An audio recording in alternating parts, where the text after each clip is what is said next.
রাকিব, আপনি জানেন যে ঢাকা বিশ্ববিদ্যালয়ের ছাত্রদলের পূর্ণাঙ্গ কমিটি ঘোষণার পর 4 দিনের মাথায় 6 জন পদ হারিয়েছেন। তাদের বিরুদ্ধে আমরা যতটুকু জেনেছি ছাত্রলীগ থেকে অনুপ্রবেশের অভিযোগ, নিষিদ্ধ ছাত্রলীগ থেকে ছাত্রদলের অনুপ্রবেশের অভিযোগ সারা দেশেই। এটা ঠেকাতে আপনারা কি করছেন? আমাদের অনেকগুলি প্রশ্ন রয়েছে, আপনি একটু দ্রুত এর জবাব দিলে ভালো হয়। ছাত্রলীগের অনুপ্রবেশকারী, ছাত্রদলে বহিষ্কার, আপনারা কি করছেন এটা নিয়ে?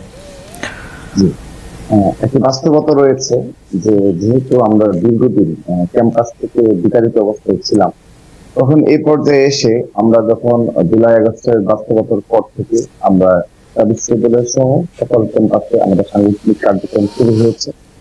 তো সেই বাস্তবতায় যখন আমাদের কিছু সাংগঠনিক কার্যক্রমে সামান্য ভাবে একটু হতেই পারে, তো সেটি আমরা সাথে সাথে শুধরে নিয়েছি, অর্থাৎ আমরা কেন্দ্রীয় সংস্কৃতি তদন্ত করে দিয়েছি এবং তাদের সেই তদন্ত রিপোর্টের আলোকে আমরা যাদেরকে মনে করেছি যে হ্যাঁ তারা তাদের বিরুদ্ধে ব্যবস্থা নেওয়ার প্রয়োজন আমরা নিয়েছি। আর ছাত্রলীগের বিরুদ্ধে আমাদের সুস্পষ্ট অবস্থান, একজন ছাত্রলীগের চিহ্নিত ছাত্রলীগের কোন কর্মীকে আমরা স্থান দেব না, কিন্তু যাদেরকে জোরপূর্বক ভাবে ছাত্রলীগ হলে মানে একটা হলে সিক্রেটে পাওয়ার ক্ষেত্রে ছাত্রলীগ করতে বাধ্য হয়েছে, কিংবা যারা সামান্যতম কেমনে বুঝবেন কাদের জোর করা হয়েছে, কাদের জোর করা হয়েছে, কারা আনন্দ নিয়ে গেছে, সেটা বুঝবেন কেমনে? হ্যাঁ, এটি বোঝার ওই রয়েছে, যেমন জুলাই আগস্টে আপনি যাকে বলে দেবেন চলমান ছিল, এই বৈষম্যবিরোধী ছাত্র আন্দোলন যখন রূপ নিচ্ছিল আর কি, মানে এক দফার দাবিতে, ঠিক সে সময় অনেক ছাত্রলীগের কর্মী মানে পদ নেই, যারা গণরুমে থাকতো কিংবা যারা রুমে থাকতো ফার্স্ট ইয়ার সেকেন্ড ইয়ার, মানে বিশেষ করে ফার্স্ট ইয়ার সেকেন্ড ইয়ার, তাদের অনেকেই তাদের সোশ্যাল মিডিয়ায় তাদের অবস্থান স্পষ্ট করেছে। এটি একটা অন্যতম ওয়ে যে তারা দেশের রাষ্ট্রের স্বার্থে এবং এই ফ্যাসিস্টদের বিরুদ্ধে তাদের অবস্থান স্পষ্ট করেছে এত প্রতিকূলতার মাঝে। এবং সে সময় ছাত্র দলের আপনারা অবগত রয়েছেন, ঢাকা বিশ্ববিদ্যালয়ের সকল ক্যাম্পাসে এই বৈষম্যবিরোধী ছাত্র আন্দোলনের ব্যানারে ছাত্রদল সর্বাত্মকভাবে রাজপথে ছিল, সে ক্যাম্পাসে অবস্থান নিয়েছিল। সে কারণে সে সময় যারা আমাদের সাথে যোগাযোগ করেছে তাদেরকে আমরা স্থান দিয়েছি। ওকে, এটি ধন্যবাদ। আচ্ছা, পরের প্রশ্নে যাই যে রাকিব, 7 নভেম্বর জাতীয় বিপ্লব ও সংহতি দিবসের পোস্টার সাটানোকে কেন্দ্র করে ঢাকা বিশ্ববিদ্যালয়ে ছাত্রদল বিরোধী বিক্ষোভ হয়েছে একাধিক জায়গায়।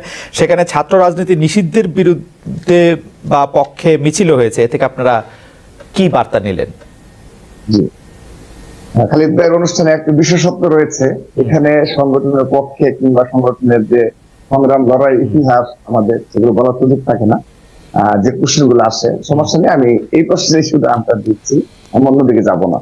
সেটি হলো এই পোস্টার কেন্দ্র করে যে ঘটনাটি, আসলে আপনি লক্ষ্য করে দেখুন, ছাত্র রাজনীতির একটা অন্যতম প্রধান এই উপকরণ হলো পোস্টারিং করা, দেয়াল লিখন, যার মাধ্যমে কিছু মানে শৈল্পিক বিষয় উঠে আসে। পোস্টারিং এর মাধ্যমে এটি ঐতিহ্যতা রয়েছে ঢাকা বিশ্ববিদ্যালয় সহ পুরো ছাত্র রাজনীতি, বাংলাদেশের ছাত্র রাজনীতি ঐতিহ্যতা রয়েছে। এবং আপনি প্রতিবেশী ভারত রাষ্ট্র, ভারত গণতান্ত্রিক রাষ্ট্র, সেখানেও আপনার এই পোস্টারিং এর একটি ব্যাপক গ্রহণযোগ্যতা রয়েছে। তো যেহেতু ছাত্রলীগ এই 15.5 বছরে পুরো ছাত্র রাজনীতি কালচারটাকে ধ্বংস করে দিয়েছে, এখন জেনারেল স্টুডেন্ট যারা রয়েছে তাদের মননে একটি বিষয় স্পষ্ট হয়েছে যে তারা এই ছাত্র রাজনীতির প্রতি একটি ঘৃণার দৃষ্টিতে দেখে এই স্টুডেন্ট পলিটিক্সটাকে। এটি বাস্তবতা, আমরা কিন্তু স্বীকার করি এবং সে অনুযায়ী আমাদের পরবর্তী স্টেপ নিয়েছি। সেই বাস্তবতায় যখন পোস্টারিং এর বিষয়টা ছিল, এটি আমাদের ছিল শুধুমাত্র ক্যাম্পাস কেন্দ্রিক, কোনো হল পর্যায়ে কোনো কর্মসূচি ছিল না। কিন্তু যেহেতু আমাদের এখন ঢাকা বিশ্ববিদ্যালয়ের সকল ক্ষেত্রে আমাদের বিপুল সংখ্যক কর্মী রয়েছে আমাদের, তো অল্প কিছু নেতা কর্মীরা তারা না বুঝে অবচেতন ভাবে তাদের রুমে কিংবা সংশ্লিষ্ট এলাকাতে পোস্টার সাটিয়েছে। তো তার পরবর্তীতে আমরা কিন্তু সাথে সাথে এই বিষয়ে স্পষ্ট করেছি যে আমাদের হল পর্যায়ে কোনো কর্মসূচি নেই, যারা করেছে অতি উৎসাহী হয়ে করেছে। তার পরবর্তীতে সামান্য পরিমাণে কিছু হয়নি। তার মানে আপনারা কেন্দ্রীয় ভাবেও পোস্টার লাগাইতে চান নাই, ব্যাপারটা কিরকম? না না, আমরা ক্যাম্পাসে অবশ্যই পোস্টার লাগাবো, পোস্টার লাগিয়েছি ক্যাম্পাসে, কিন্তু সেটি অবশ্যই হল পর্যায়ে আমরা মানে আমাদের কোনো উৎসাহ নেই। আচ্ছা, এই পর্যায়ে ছাত্র দলের সভাপতির কাছে আমি আরেকটু জানতে চাইবো যে শিক্ষাঙ্গনের লেজুর ভিত্তিক ছাত্র রাজনীতির বন্ধের দাবি ছিল জুলাই আন্দোলন থেকেই, যে লেজুর ভিত্তিক সংগঠন হবে না ছাত্র সংগঠনের মধ্যে, এই দাবি এখনো হারিয়ে যায়নি। আমরা উমামা ফাতেমার কাছেও এটি জানতে চাইবো যে এটি বেশ প্রকাশ্যভাবে আছে, কিন্তু আপনারা কি বিএনপির নেতৃত্বের লেজুর হয়েই থাকতে চান বা বিএনপির লেজুর হয়ে থাকতে চান? 24-এর এই আন্দোলনের পরে নতুন করে কিছু ভাবছেন কিনা?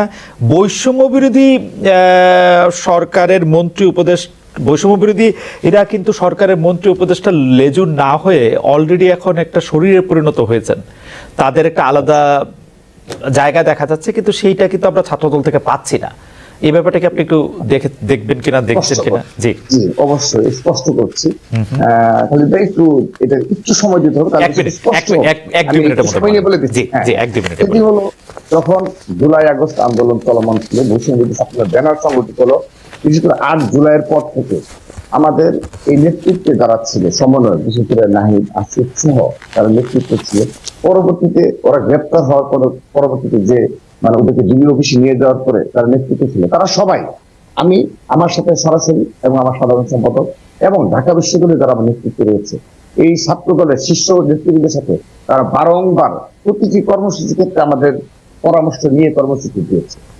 তখন আমরা এই প্রশ্ন করেছিলাম, তোমরা যে এই আমাদের 8 না 9 নম্বরে লেখা ছিল লেজুর ভিত্তিক শব্দটা, তখন তারা আমাদের স্পষ্ট করেছে যে ভাই আমরা এটা শুধুমাত্র ছাত্রলীগকে, কারণ তখনও কিন্তু আজকে হয়তো ভাই এই প্রেক্ষাপটে অপর সংগঠন নিয়ে হচ্ছে, এটি একটা ষড়যন্ত্র হিসাবে আমি দেখবো।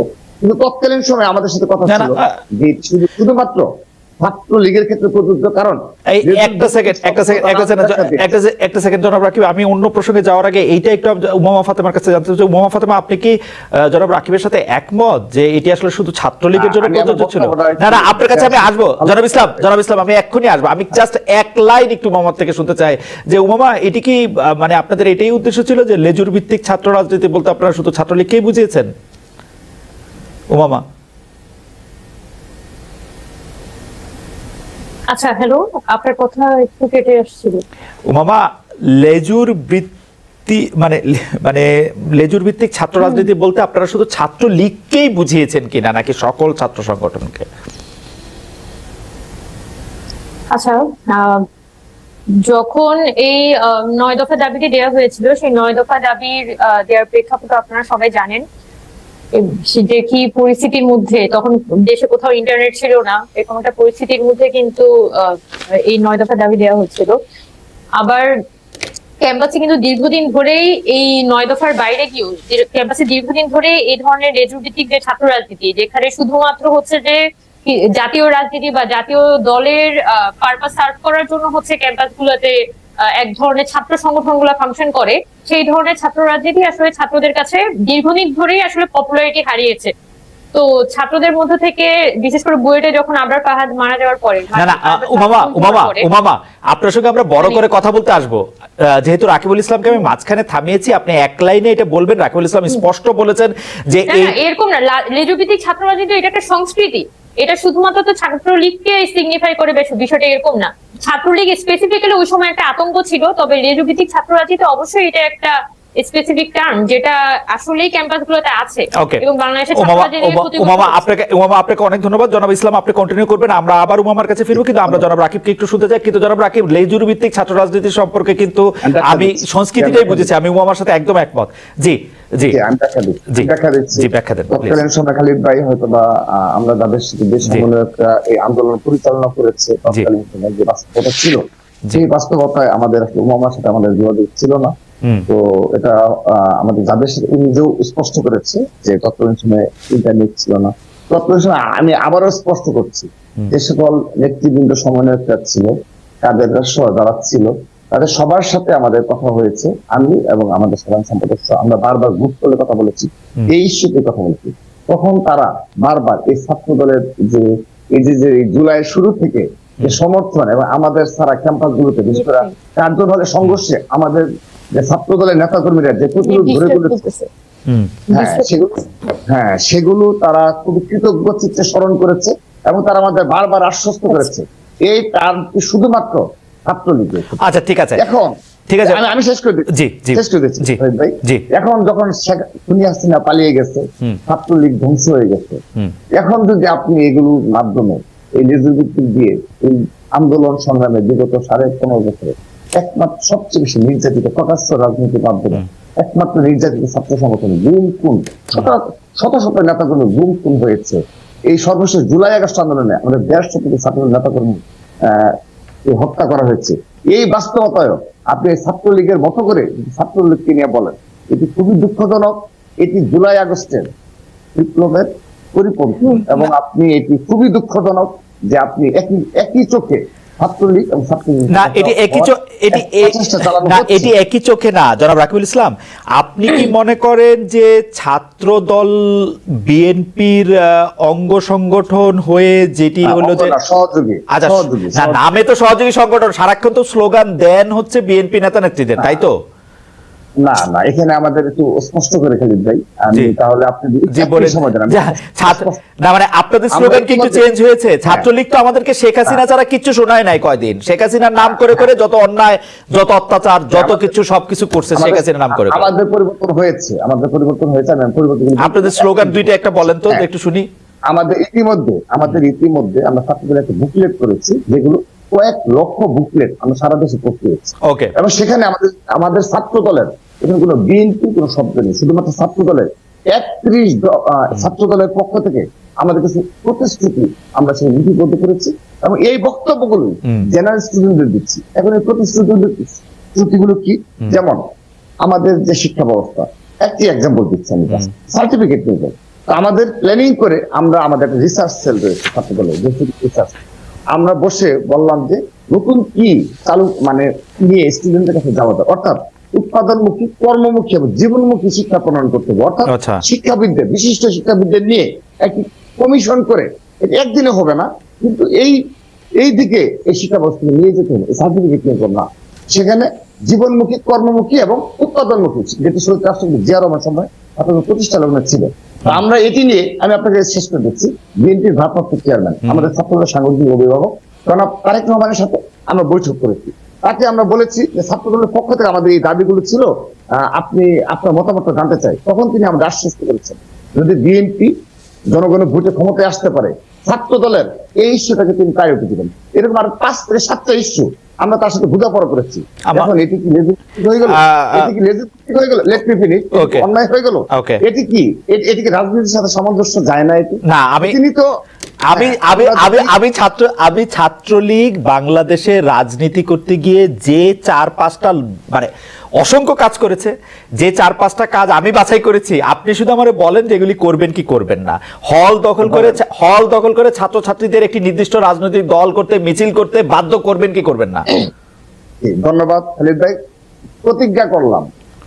ওয়াদা করলাম সবার সামনে, এবং আমি আজকের দিন শুধু নয়, আগামী ছাত্র রাজনীতি আমরা যেভাবে গড়ে দিয়ে যাচ্ছি, থ্যাংক ইউ সো মাচ, আমি প্রতিজ্ঞা করলাম হল দখল, রুম দখল, ক্যাম্পাস দখলের কোনো কিছু যদি ছাত্রদল করে থাকে আমি এই দল থেকে পদত্যাগ করব, আমি ওয়াদা করলাম। কিন্তু কোন বিচ্ছিন্ন ঘটনার কারণে, সামান্যতম আপনি টেকনাফের কোন ঘটনার কারণে আপনি যদি বলেন, আচ্ছা ওকে, আমরা আপনার বক্তব্য নিশ্চয়ই এটা অন রেকর্ড থাকলো, মানুষ এটা দেখবে। আমি বলতে চাই বিশ্ববিদ্যালয়ের ভিসি নিয়োগ থেকে শিক্ষক নিয়োগ, শিক্ষক রাজনীতি, শিক্ষকদের পদায়ন, ডিনের নিয়োগ, আমি আবারও বলছি যেগুলি ছাত্রলীগ না হইলে যেগুলি হইতো না, সেগুলি আপনারা করবেন কিনা ছাত্রদল? আমি ওয়াদা করছি, আমি জাতির সামনে ওয়াদা করছি, আমি আমার সংগঠনের পক্ষ থেকে ওয়াদা করছি, আমরা সেই রাজনীতি পুরোপুরি বিলুপ্ত ঘোষণা করেছি। এবং যারা সামান্যতম এই ধরনের প্রভাব প্রতিপত্তিময় পেশিভিত্তিক রাজনীতি আমাদের একজন কর্মীও করতে চায়, তাকে আমরা সংগঠনে বহিষ্কার করবো, আমাদের স্পষ্ট সিদ্ধান্ত। এবং আরেকটি এই পারপাসে আমি একটা কথা বলি, আমরা ছাত্রদলের সভাপতি, সাধারণ সম্পাদক সহ, সুপার 5 সহ শীর্ষ নেতৃত্ব সারা দেশ ভ্রমণ করছি। কোথাও আপনার কোনো শোডাউন, কোন প্রকার কোনো মানে একজন সাধারণ ছাত্র হিসাবে যে ধরনের আচরণ, তার বাহিরে কোনো আচরণ কিংবা কোনো প্রোটোকল পেয়েছেন কিনা, এটি 3 মাসে আমি আপনারা তো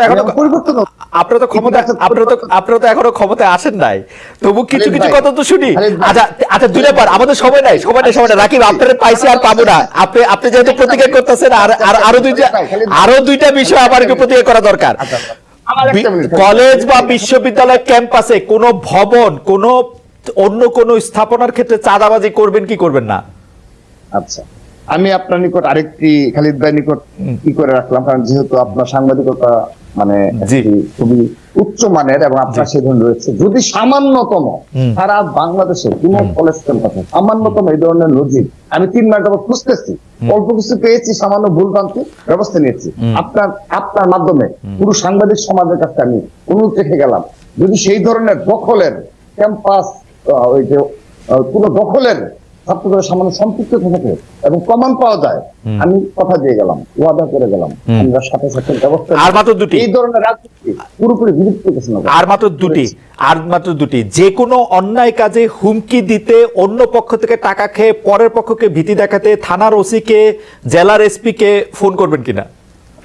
জি ধন্যবাদ। আমি ছাত্র দলের সভাপতি, আমি আজকে আপনার মাধ্যমে স্পষ্ট করছি, সারা বাংলাদেশে একজন এসপি, একজন পুলিশের শীর্ষ কর্মকর্তা বলতে পারে রাকিব কল দিয়েছে না না, রাকিব একলা মানুষ না তো, রাকিব একলা মানুষ না তো, ছাত্রদলের অন্য কেউ, ছাত্রদলের অন্য কেউ করব। একইভাবে আমি শীর্ষ পর্যায়ে থেকে এটি প্রমাণ করতে পারি, বাংলাদেশে একজন পুলিশ কর্মকর্তা বলতে পারে। ঠিক একইভাবে আমার সংগঠনে যারা রয়েছে সবাই আমরা নতুন ধারার ছাত্র রাজনীতি গঠন করেছি, যে ছাত্র রাজনীতির মাধ্যমে সাম্য মানবিক সমাজ বিনির্মাণ করব এবং আমরা ভদ্র এবং স্বাভাবিক জীবন। আপনি কিন্তু জনাব রাকিব ইসলাম, আপনি আমাদের অভিনন্দন জানবেন, অভিবাদন জানবেন। আপনি কিন্তু মারাত্মক স্টেটমেন্ট দিচ্ছেন। এগুলি শুধু ছাত্রলীগ গত 15 বছর ধরে করেছে তাই না, তার আগে আমরা এগুলি ছাত্রদলদেরও করতে দেখেছি। আমরা যখন ক্যাম্পাসে ছিলাম ছাত্রদলরা আমাদের উপরে অনেক অত্যাচার করেছে, আমরা ভিন্ন মতাবলম্বী ছিলাম বলে। আপনার কথা যদি সত্য হয়, আপনার প্রতিজ্ঞা যদি সত্য হয়, আমরা সত্যিই নতুন বাংলাদেশকে দেখতে পাবো। আমার লাস্ট কোশ্চেন, আপনারা ছাত্রলীগের মতো, এর আগের ছাত্রদলের মতো আপনারা চাকরিতে প্রভাব করবেন কিনা?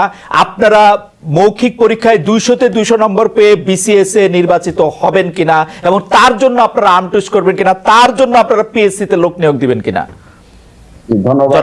এক্ষেত্রে তাহলে আবার একটি টেনে নিয়ে আসতে হয় আমার সংগঠনের সাংগঠনিক অভিভাবক জনাব তারেক রহমান, তার সাথে যেহেতু তিনি আমাদের সংগঠনের সাংগঠনিক জনাব তারেক রহমানের বাদ দিয়ে একটু কথা বলা যায় না?